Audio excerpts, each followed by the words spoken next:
조선의 농민. 사유지였던 전답과 국유지 임야.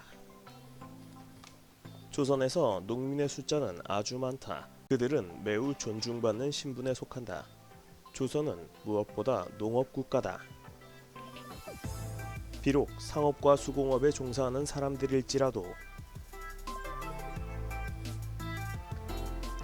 여름철에는 논으로 돌아가 저마다 농사를 짓고 있다. 농부들의 경작지는 마을 주위에 자리 잡고 있기도 했지만 형편에 따라서는 2에서 4km 떨어진 곳에 가서 경작을 하기도 했다. 땅은 개인의 소유이며 경우에 따라 매매되거나 상속되었다. 다만 이것은 농경지에 국한되는 이야기다. 산과 구릉은 국가의 소유로서 이곳은 산지기가 통제하고 있었다. 그곳을 경작하려면 산지기와 합의를 하여 일정한 세금을 관청에 납부해야 했다.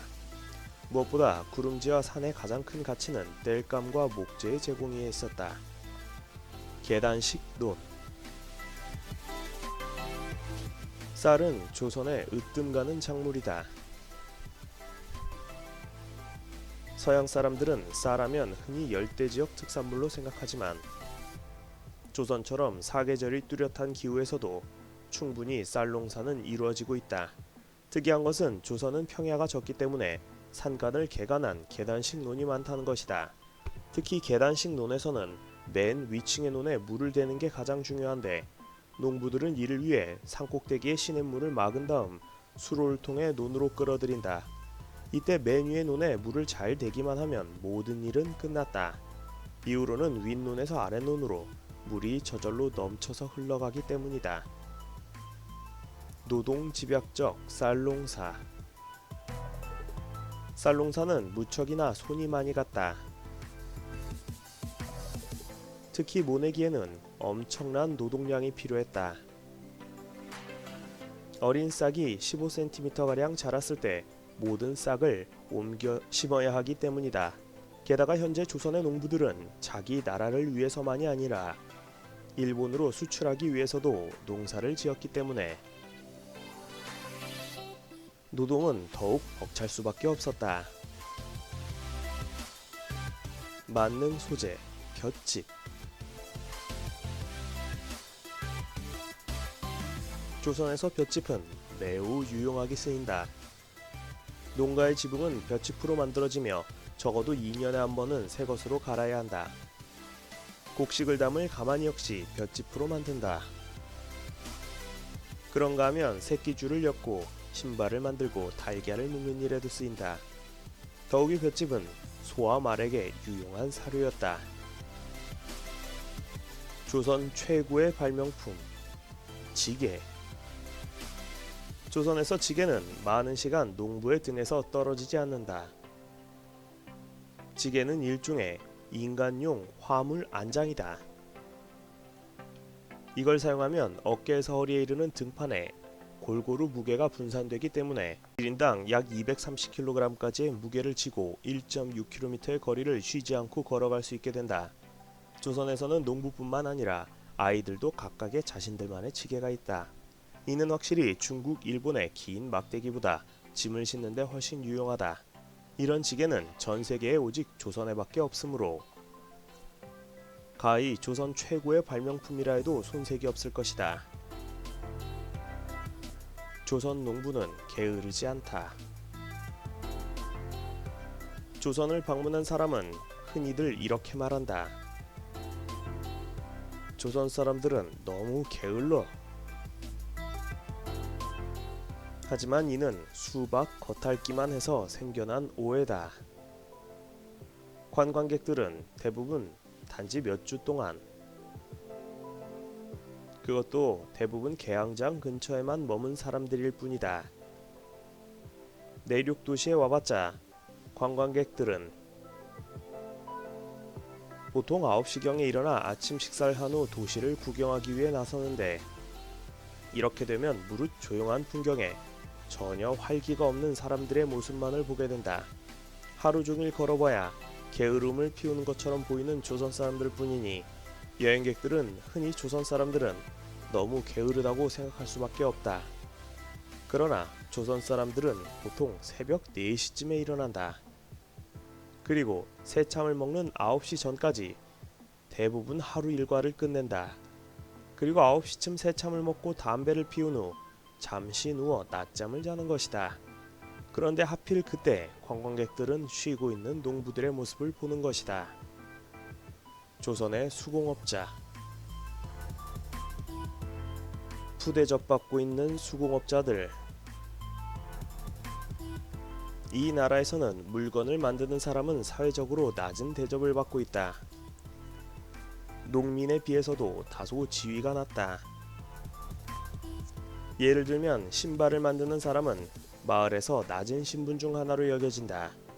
그리고 백정은 아마도 이 나라에서 가장 낮은 신분일 것이다.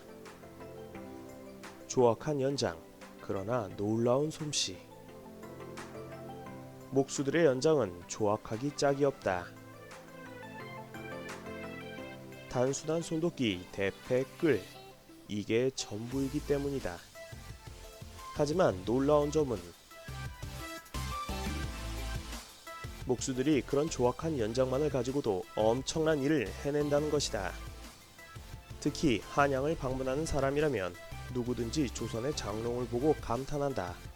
이 장롱들은 청동과 백동으로 가장자리를 둘렀으며 자개가 박혀있다. 하지만 이 모든 것들을 만들기 위해 시골 목수들은 빈약한 연장 몇 자루면 좋겠다. 또 조선이 자랑할 만한 분야는 유기다. 이 역시 별다른 특별한 도구 없이 조악한 방식으로 만들어지는데, 이런 유기 공방은 하나를 차리는데 상점과 설비를 포함해 고작 $5, 현재 가치 약 14만원 이면 충분했다. 하지만 완성된 제품은 정말 아름다워 대부분의 방문객들이 탄성을 지른다. 신발 만들기. 가장 흔하고 값싼 신발은 집신이다.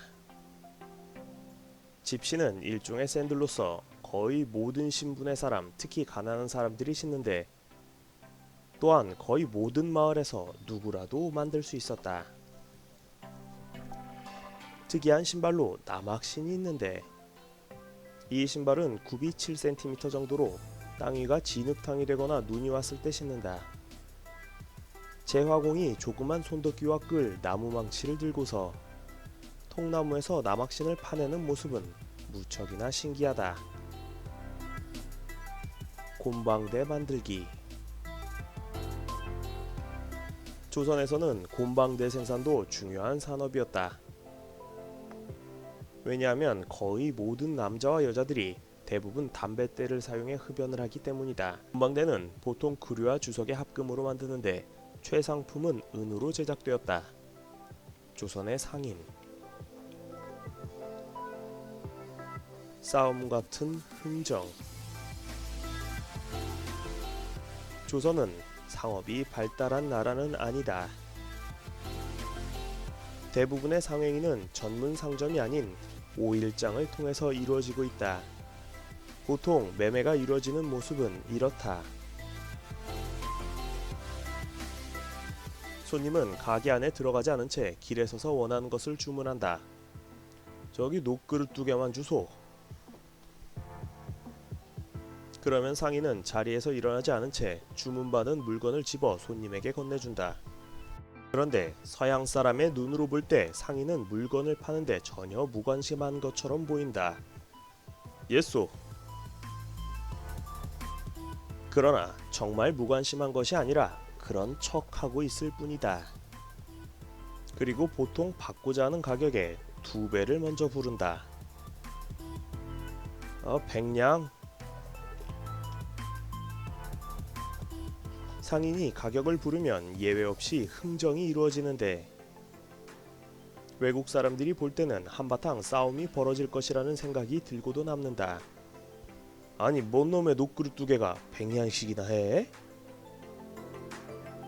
싫으면 사지 말던지. 30냥? 70냥? 이렇게 언성은 높아지지만 거래가 진행되는 과정은 매우 유머러스하고 한편으로는 매우 진지하기까지 하다. 좋아, 50냥에 살게. 그러슈, 내 인심 써수다. 중요한 거래들도 모두 이러한 방식으로 이루어진다. 양반들은 결코 물건을 사지 않는다. 양반 여인들은 결코 물건을 사러 가지 않는다. 그들은 사고 싶은 물건이 있으면 하인들을 시켰다. 남자들 또한 양반들은 거의 마찬가지다. 이들에게 물건 사는 일은 체면 구기는 하찮은 일이었기 때문이다. 하지만 그렇기 때문에 이들은 결코 물건 사는 즐거움을 몰랐다. 노점상들도 많았다. 건물도 없이 거리에 멍석을 깔고 앉아 물건을 파는 영세한 상인들도 여럿 있다. 이들은 긴 곶방대로 담배를 피우면서 손님을 기다린다. 이런 노점상 중에는 갓장수, 유기장수, 철물장수 등이 있었다. 장돌뱅이들의 엄청난 보집. 장터가 열리면 상인들은 각자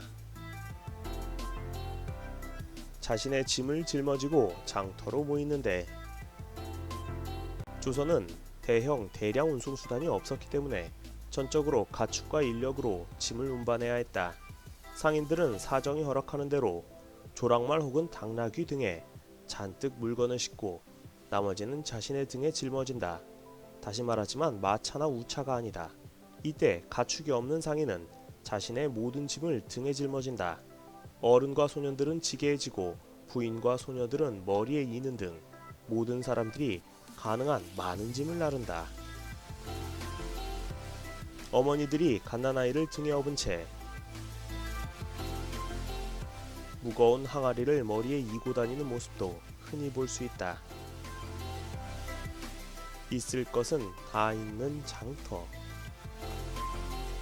조선 가정에서 필요한 모든 것들은 장터에서 구할 수가 있었다. 때문에 장이 서는 동안 물건을 구입하려는 사람들로 장터는 왁자지껄했다. 그리고 날이 저물면 상인들은 짐을 꾸리기 시작하여 다음 날 장이 서는 곳으로 이동한다. 장터의 사람들 중에는 하루 종일 술에 취해 있다가 오후 무렵에 큰 소리로 말다툼을 벌이고,